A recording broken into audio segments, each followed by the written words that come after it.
अस्सलाम वालेकुम, कैसे हैं आप सब। उम्मीद करती हूँ आप सब खैरियत से होंगे। आज मैं बना रही हूँ एग फ्राइड राइस, जो बहुत ही सिंपल और बहुत ही टेस्टी। ये रेसिपी उन दिनों के लिए परफेक्ट है जब ज़्यादा टाइम नहीं होता लेकिन दिल कुछ अच्छा खाने का करता है। इसमें ना कोई हैवी मिसाले हैं और ना ही कोई मुश्किल स्टेप, बस चावल, अंडे और कुछ फ्रेश वेजिटेबल, और रिज़ल्ट बहुत ही अच्छा निकलता है। चावल बिल्कुल खिले खिले रहते हैं और एग का टेस्ट राइस के साथ बहुत ही अच्छी तरह मिक्स हो जाता है। तो अगर आप मेरे चैनल पर न्यू हैं तो प्लीज़ चैनल को सब्सक्राइब कर दें। सबसे पहले मैंने लिए हैं 1 केजी राइस, जिन्हें मैंने 1 घंटे के लिए डिप कर दिया है। डिप करने से राइस अच्छी तरह कुक होते हैं और फ्राइंग के बाद टूटते भी नहीं हैं। इसके साथ मैंने लिए हैं कुछ फ्रेश वेजिटेबल कट की हुई, जिसमें शामिल है 1 कप मटर, 1 कप बंद गोभी, 1 कप गाजर, 2 शिमला मिर्च और 1 स्लाइस किया हुआ प्याज। साथ ही मैंने लिए हैं 3 एग, जिनको मैंने मैनुअल बीटर से अच्छे से बीट कर लिया है। फ्लेवर के लिए हरी मिर्च ली है, सिरका और काली मिर्च पाउडर। राइस बॉईल करने के लिए मैंने कढ़ाई में पानी गर्म होने के लिए रख दिया। पानी गर्म होने के बाद मैंने इसमें ऐड किया 1 चम्मच नमक, 1 चम्मच सिरका और 1 चम्मच ऑयल।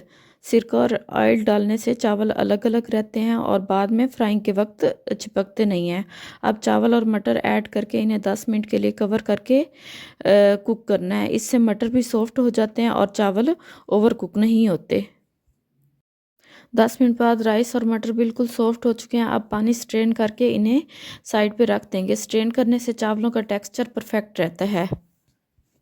राइस स्ट्रेन करने के बाद मैंने लिया है 1 चम्मच ऑयल। अच्छे से गर्म होने के बाद मैंने इसमें ऐड किए हैं बीट किए हुए एग। एग डालते ही फ़ौरन मिक्स नहीं करना, थोड़ी देर बाद हिलाना है। इससे एग सॉफ्ट और फ्लफ़ी पीसेस बनते हैं।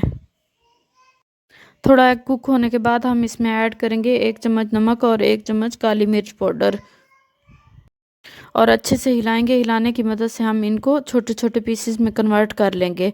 जैसे ही तमाम एग अच्छे से फ्राई हो जाते हैं, हम इसको एक अलग प्लेट में निकाल लेंगे।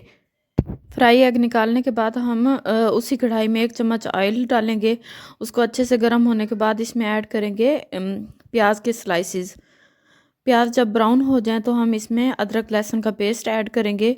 इसको इतना फ्राई करेंगे कि इसका कच्चापन ख़त्म हो जाए। इससे टेस्ट और स्मेल दोनों बेहतर हो जाती हैं। अदरक और लहसुन का पेस्ट फ्राई होने के बाद अब हम इसमें सबसे पहले ऐड करेंगे गाजर। गाजर क्योंकि सॉफ्ट होती है, इसको पहले ऐड करके हम फ्राई करेंगे।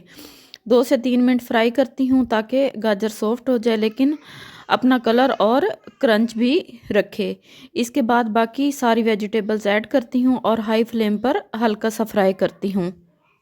2 से 3 मिनट फ्राई होने के बाद अब मैं इसमें कुछ लिक्विड्स ऐड कर रही हूँ ताकि वेजिटेबल्स और अच्छे से कुक हो जाएं, जिसमें शामिल है 1 चम्मच सिरका, 1 चम्मच चिली सॉस और सोया सॉस 1 चम्मच। सॉस से राइस का टेस्ट रेस्टोरेंट स्टाइल हो जाता है। इसके साथ ही नमक और काली मिर्च का पाउडर ऐड कर दूंगी। सब चीज़ों को अच्छी तरह मिक्स कर लेती हूँ ताकि तमाम चीज़ें वेल कंबाइन हो जाएं।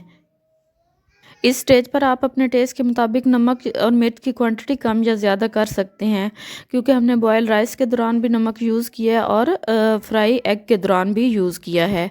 जब तमाम चीज़ें अच्छे से कुक हो जाएं तो हम इसमें ऐड करेंगे बॉयल राइस और बॉयल मटर। तो राइस और मटर ऐड करने के बाद हम इस स्टेज पर अब ऐड करेंगे फ्राई किए हुए एग। इनको हल्के हाथ से हिलाएंगे ताकि राइस टूटने ना पाए और तमाम चीज़ें वेल कंबाइन हो जाएं। तो देखिए हमारे एग फ्राइड राइस बिल्कुल रेडी हैं। सिंपल भी, फिलिंग भी और टेस्ट में भी परफेक्ट हैं। चावल खिले खिले हैं, वेजिटेबल फ्रेश लग रही हैं और एग का टेस्ट रेसिपी के साथ बहुत अच्छी तरह मिक्स हो गया है। ये रेसिपी उन लोगों के लिए परफेक्ट है जो रोज़ रोज़ हैवी खाना नहीं खाते लेकिन फिर भी कुछ टेस्टी और फिलिंग चाहते हैं। इससे आप लंच में भी बना सकते हैं और डिनर के साथ भी अच्छा ऑप्शन है। सबसे अच्छी बात यह है कि ये रेसिपी ज़्यादा ऑयल के बगैर बन जाती है और फिर भी टेस्ट कंप्रोमाइज़ नहीं होता। उम्मीद है आपको आज की ये रेसिपी पसंद आई होगी। वीडियो पसंद आए तो वीडियो को लाइक करें, शेयर करें और चैनल को सब्सक्राइब करना ना भूलें। मिलते हैं नेक्स्ट मज़ेदार रेसिपी में। दुआओं में याद रखिएगा, अपना बहुत ज़्यादा ख्याल रखिएगा। तब तक दीजिए इजाज़त। अल्लाह हाफिज़।